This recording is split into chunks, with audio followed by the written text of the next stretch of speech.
میں نے عرض کی اللہ کے حبیب ہے، میں نے آپ کو وضو کروایا اور آپ بڑے خوش ہوئے، بڑے خوش ہوئے۔ نبی صلی اللہ علیہ وسلم وضو سے فارغ ہوئے، آپ نے فرمایا ما حاجتک یا ربیہ، ربیہ بیٹے کچھ چاہیے آپ کو؟ سل، کچھ چاہیے تو مانگ لو، کوئی ضرورت ہو تیری۔ مسند احمد میں وضاحت ہے، سیدنا ربیہ کہتے ہیں میں نے عرض کی اللہ کے بیان سے نہیں، مجھے آپ سوچنے کا موقع دیں۔ ٹھیک ہے سوچو۔ فرماتے ہیں اگلا سارا دن ہی سوچتا رہا کہ میں کیا مانگوں۔ دیکھ تیری میری سوچ کتنی محدود ہے، لیکن صحابہ تو صحابہ رہے، ان کے بیٹوں کی سوچ اللہ کتنی تھی۔ دل ہی دل میں کیا کہتے ہیں، یا ربیہ ان الدنیا فانیۃ منقطعۃ، اللہ کے پیغمبر سے دنیا نہ مانگنا، کیونکہ دنیا ختم ہونے والی، یہ ختم ہو جائے گی، کٹ جائے گی۔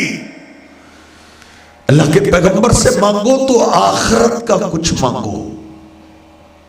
کہتے ہیں سارا دن اسی سوچ میں نے گزارا۔ اگلا دن پھر ہوا، آپ باہر آئے، میں نے رات کو پھر آپ کو وضو کروایا، وضو سے فارغ ہوئے، آپ نے پوچھا ربیہ کچھ سوچا؟ عرض کرتے جی اللہ کے بھی، ایک تو میرا حق ہے جو سارے صحابہ کا حق ہے کہ آپ میرے لیے دعا کیجئے اللہ مجھے اپنے عذابوں سے بچا کے جنت کا مالک بنا دے۔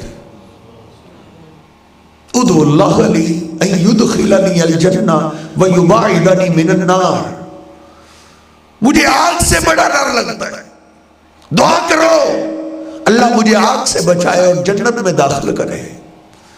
اور جو آپ نے مجھ سے پوچھا ہے کہ کچھ چاہیے، تو اللہ کے حبیب ایک ضرورت ہے میری۔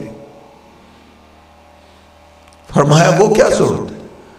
آپ نے فرمایا اللہ کے حبیب اسالک مرافقتک فی الجنہ، جنت میں تو آپ کے سارے غلام جائیں گے، میری چاہت یہ ہے کہ میں جنت میں آپ کے ساتھ جاؤں۔ پھٹے پرانے کپڑے، کپڑوں کو پیوند لگے ہوئے، ٹوٹے ہوئے جوتے، اور جوتیوں کو ٹارگٹ بنانے والے، ان کے کوئی محلات بھی نہیں تھے، جھونپڑیوں میں رہنے والے۔ یہ نہیں بولا اللہ کے حبیب جس طرح کہ آپ جنتی محلات کا تذکرہ کرتے، دنیا میں ایسا محل ہونا چاہیے، اعلیٰ سواری ہونی چاہیے، نہیں نہیں، میں نے عرض کی اللہ کے حبیب جنت میں آپ کا ساتھ چاہیے۔ فرماتے ہیں جب میں نے یہ عرض کیا تو آپ خاموش ہو گئے، خاموشی ہو گئے، خاموشی سے آپ چلنے لگے۔ آپ نے فرمایا من امرک بہذا، ربیہ آپ کو یہ کس نے بولا ہے، یہ آپ کو کس نے کہا ہے کہ یہ مانگو؟ میں نے عرض کیا اللہ کے حبیب میں نے یہ آپ کا راز کسی کو نہیں بتایا، یہ ہماری بات ہے، یہ اللہ جانتا ہے، میں نے کسی کو نہیں بتایا۔ میرے دل نے فیصلہ کیا ہے ان الدنیا فانیۃ منقطعۃ، کہ دنیا تو ختم ہونے والی ہے، اصل آخرت ہے۔ اللہ کے حبیب سارا دن آپ کی خدمت میں رہتے ہیں، آپ کے پاس رہتے ہیں، پھر بھی آپ کی محبت سے دل نہیں بھرتا۔ رات کو بستر پہ جاتا ہوں، آپ کی محبت کے ہاتھوں مجبور ہو کے آپ کے دروازے پہ آ جاتا ہوں۔ جب مجھے آخرت یاد آتی ہے تو میرا دل پریشان ہو جاتا ہے۔ اللہ کے حبیب ادھر تو آپ اعلیٰ مقامات پہ ہوں گے، اعلیٰ درجوں پہ ہوں گے، آپ انبیاء کے ساتھ ہوں گے۔ اللہ کے حبیب یہ ادنا سا آپ کا غلام ادھر آپ سے ملاقات کیسے کرے گا؟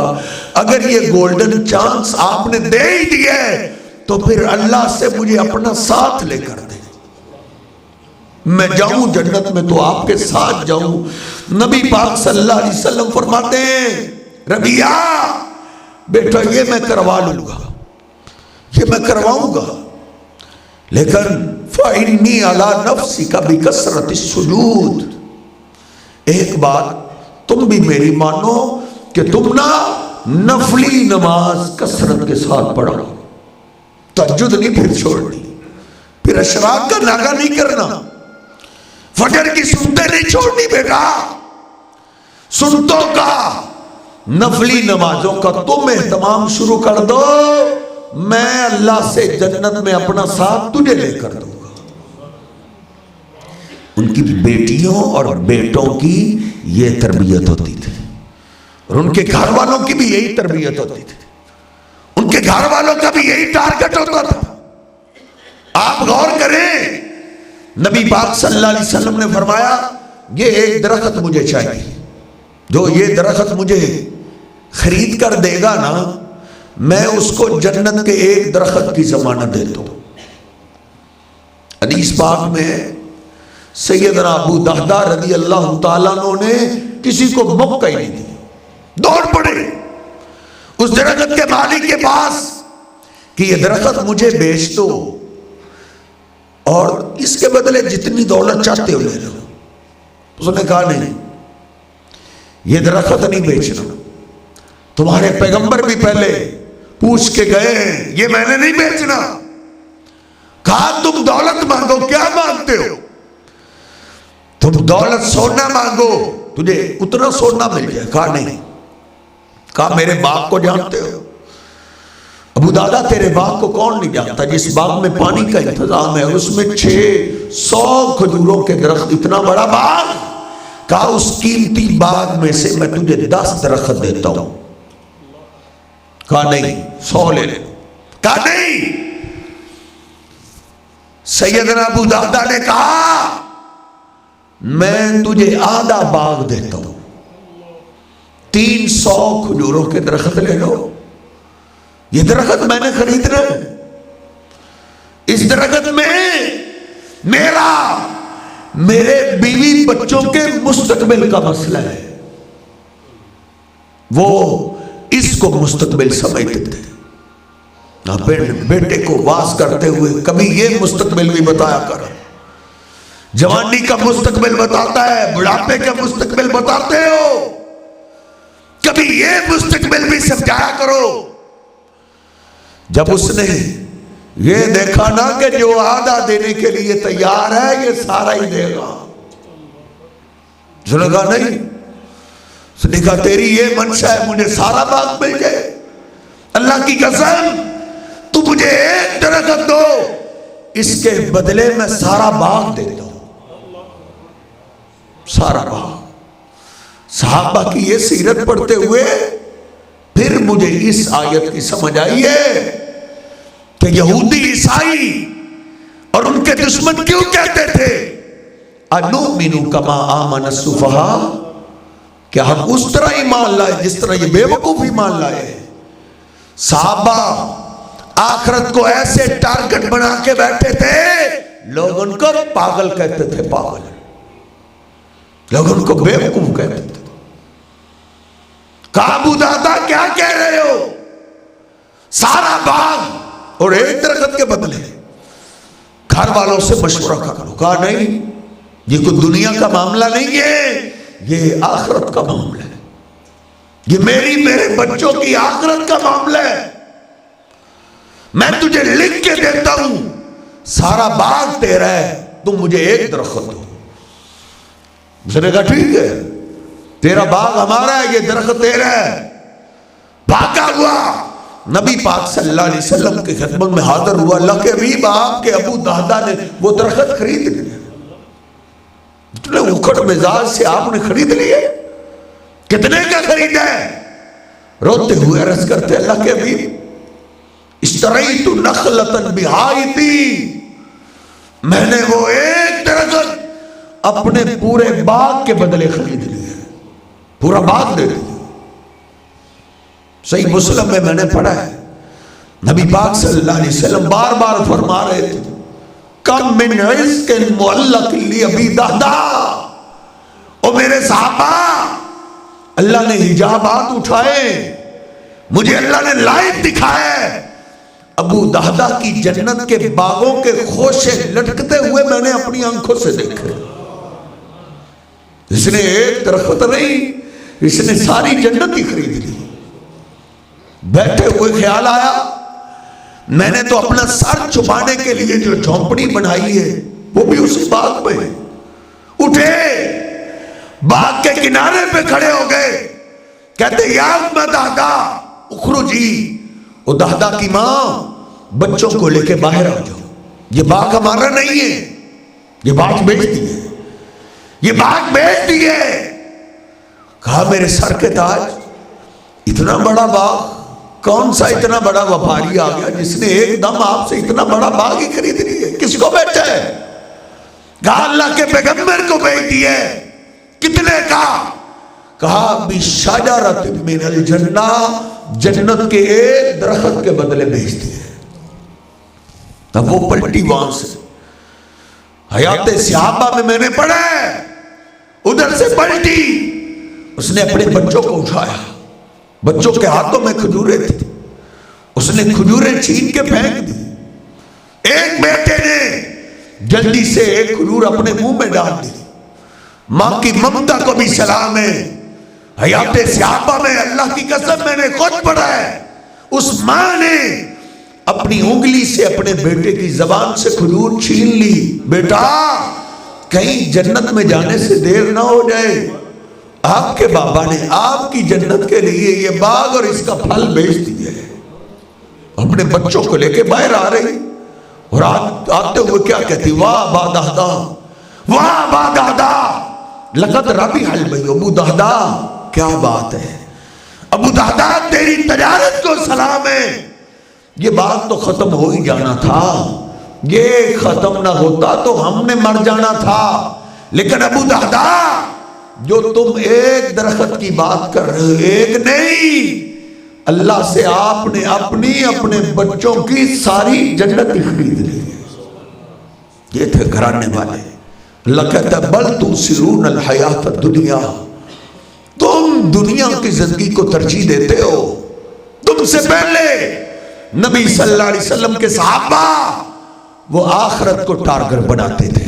صحابہ ہی نہیں، آپ سے پہلے بھی کئی لوگ ایسے گزرے ہیں جنہوں نے شاہی محلات پہ آخرت کو ترجیح دی تھی. اللہ کہتا ہے وَضَرَبَ اللَّهُ مَثَلًا لِلَّذِينَ آمَنُوا امْرَأَتَ فِرْعَوْنَ. او ایمان والو، تمہاری نصیحت کے لیے فرعون کی بیوی کی مثال کافی نہیں ہے، جو شاہی محلات میں رہتی تھی، جس نے شاہانہ زندگی گزاری. مصر کی جو ملکہ تھی اللہ پہ ایمان لے آئی. فرعون کو پتہ چلا، اس نے کہا آسیہ باز آ جاؤ، یہ شاہی محلات چھن جائیں گے، یہ رونقیں ختم ہو جائیں گی اور لوگ مجھے وَفِرْعَوْنَ ذِی الْأَوْتَادِ کہتے ہیں، میخوں والا کہتے ہیں. سخت سزا دوں. آسیہ کے زندہ کے جسم میں میخیں گاڑی جا رہی ہیں. جس نے کبھی تھپڑ بھی نہیں کھایا تھا، اس نے کیا کیا تھا؟ اس نے دنیا کی شانہ زندگی پہ آخرت کو ترجیح دی. زندہ کے جسم میں، نرم و نازک جسم، ناز و نخروں میں رہنے والی زندہ کے جسم میں میخیں گاڑی جا رہی ہیں اور وہ تڑپ رہی ہے اور اللہ کو آواز دے رہی ہے رب ابن لی عندک بیتا فی الجنہ. اے میرے رب، یہ مصر کے شاہی محلات نہیں چاہیے، ادھر اب سکون نہیں ملتا. اے میرے رب، میرے لیے جنت میں اپنے پاس محل بنا. اللہ نے اس کا محل پہلے ہی تعبیر کر دیا تھا. اس لیے اللہ مجھے اور تجھے نصیحت کرتے ہوئے کہہ رہا ہے بل تؤثرون الحیات الدنیا والآخرۃ خیر وابقا. آخری بات اور بات ختم کرتے ہیں جو آپ نے بارہا دفعہ سنا ہے. یہ آسیہ دنیا سے چلی گئی، ان کی ملازمہ گھر میں تھی، وہ بھی ایمان لے آئی. اپنے ایمان کو اس نے بڑا چھپائے رکھا، بڑا چھپائے رکھا. لیکن یہ خوشبو ہے میرے صاحب، یہ چھپنے والی نہیں ہے. فرعون کی بیٹی کو کنگھی کر رہی تھی، کنگھی زمین پہ گری. زمین سے کنگھی اٹھاتے وقت اس نے کہا بسم اللہ، اللہ کے نام سے کنگھی اٹھاتی ہوں۔ فرعون کی بیٹی بھاگی ہوئی باپ کے پاس گئی، کھاتی ہمارے گھر میں، بچے ہم اس کے پال رہے ہیں، راشن ہمارے گھر سے لے کے جاتی ہے، اور یہ بھی موسیٰ کے رب کو مانتی ہے۔ فرعون کو غریبوں پہ تو آپ جانتے ہیں بڑا ہی غصہ آ جاتا ہے، پکڑو اس کو، پولیس فوج کو بھیجا، اس کی اولاد کو گرفتار کرو، اس کی نسل کو ختم کر دو۔ اس اللہ کی بندی نے اللہ کا نام تو لے دیا ہے، ایک طرف شاہی زندگی ہے، ایک طرف شاہی محلات کی نوکر ہے، اور دوسری طرف جنت ہے، دوسری طرف آخرت ہے۔ کہا آگ پہ کڑھائی کو رکھا جائے، اس کو تیل کو آگ بنایا جائے، آگ بنایا گیا، اس کے بچوں کو پکڑ کے لاؤ، بچوں کو لایا گیا، ایک ایک کر کے ماشتہ کے بچوں کو آگ میں پھینکا جا رہا ہے۔ ماں ممتا کو بھی سلام ہے، دیکھتے ہوئے آنکھوں میں آنسو آ گئی۔ بیٹا، ماں سے تو بیٹے کا کانٹا برداشت نہیں ہوتا، بیٹے کو آگ میں پھینک دیا گیا۔ روتے ہوئے رو پڑی۔ فرعون نے کہا ٹھہرو، باز آنے لگی ہے، اب باقی بچوں کو بچا لو، اس دین سے واپس آ جاؤ۔ اس نے کہا نہیں، میں بچوں کو بچانے کے لیے نہیں روئی، ہاں جاتی میرے دل میں ایک تمنا آئی ہے، کاش تم میری آخری یہ بات مان لو، ان تجمع عظامی و عظام اولادی، تم میرے اور میرے بچوں کی ہڈیوں کو علیحدہ علیحدہ نہ کرنا، میری ہڈیوں کو میرے بچوں کی ہڈیوں سے جدا نہ کرنا، تم ہمیں ایک ہی جگہ دفن کر دینا، یہ تیری بات مان لیں گے۔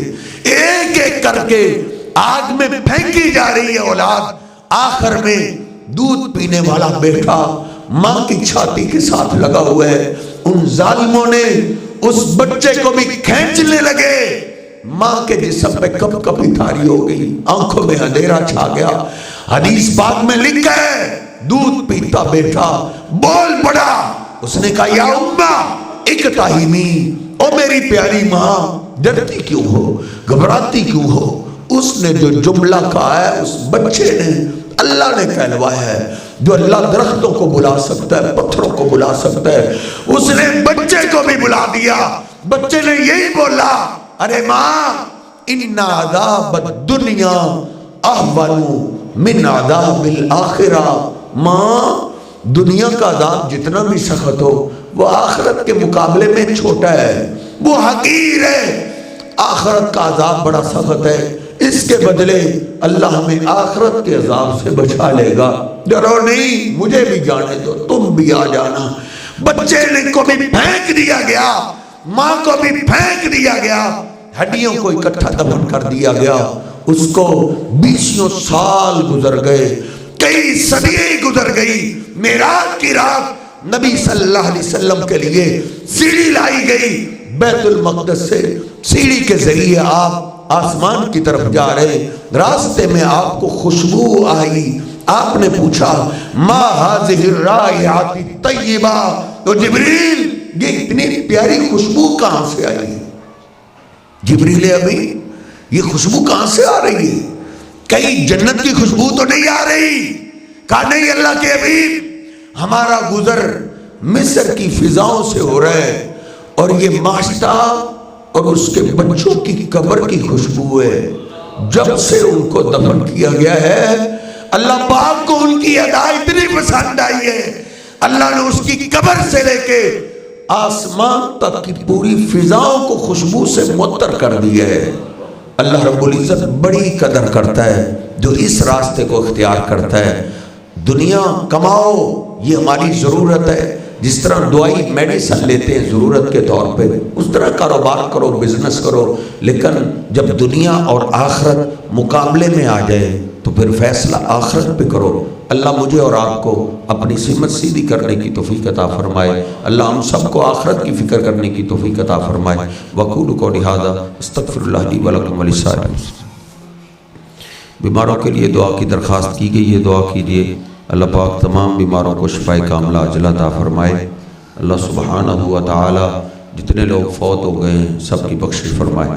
لا الہ الا اللہ وحدہ لا شریک لہ لہ الملک ولہ الحمد وہو علی کل شیء قدیر سبحان اللہ وبحمدہ سبحان اللہ العظیم اللہم صل علی محمد وعلی آل محمد کما صلیت علی ابراہیم وعلی آل ابراہیم انک حمید مجید اللہم بارک علی محمد وعلی آل محمد کما بارکت علی ابراہیم وعلی آل ابراہیم انک حمید مجید ربنا آتنا فی الدنیا حسنۃ وفی الآخرۃ حسنۃ وقنا عذاب النار۔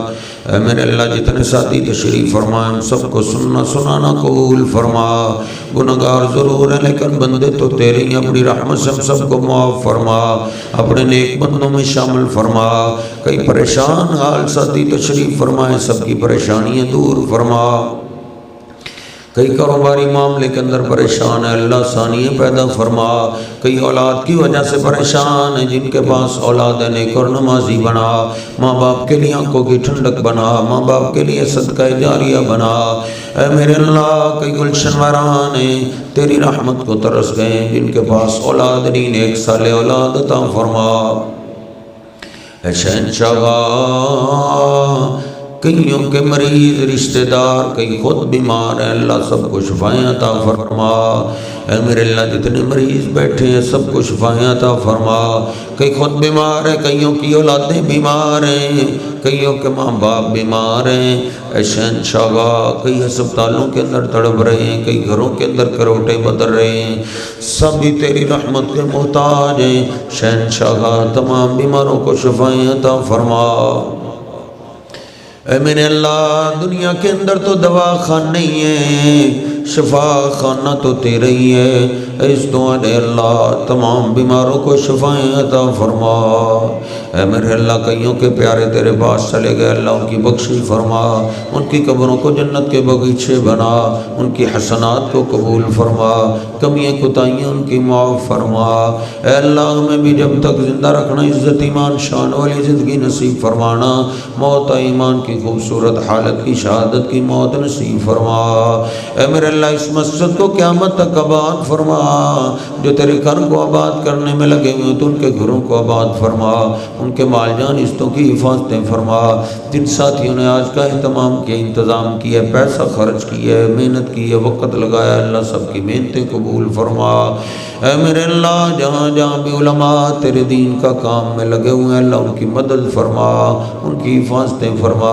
اے شہنشاہ یہ ملک ہم نے تیرے نام پہ حاصل کیا ہے تو خود اس کی حفاظتیں فرما، ضروریات زندگی آسان بنا، اپنے نام پہ بنے ہوئے ملک کی حفاظتیں فرما، ہمارے پیارے ملک کا قرضہ اتار دے۔ اے اللہ جو تیرے نام پہ بنے ہوئے ملک کی حفاظت میں لگے ہوئے ہیں تو ان کی مدد فرما، جو دشمن ہیں ان کو ہدایت عطا فرما۔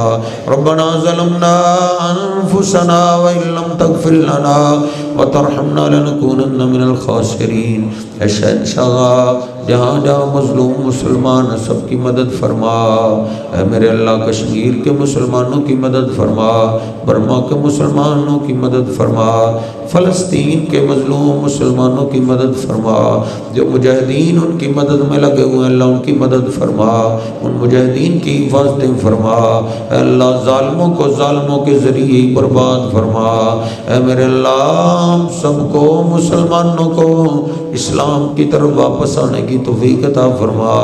یہ سزائیں ہماری نافرمانیوں کی، یہ سزائیں ہمارا اسلام کا راستہ چھوڑنے کی، اے اللہ مسلمانوں کو اسلام کی طرف واپس آنے کی توفیق عطا فرما، آخرت کو ترجیح دینے کی توفیق عطا فرما۔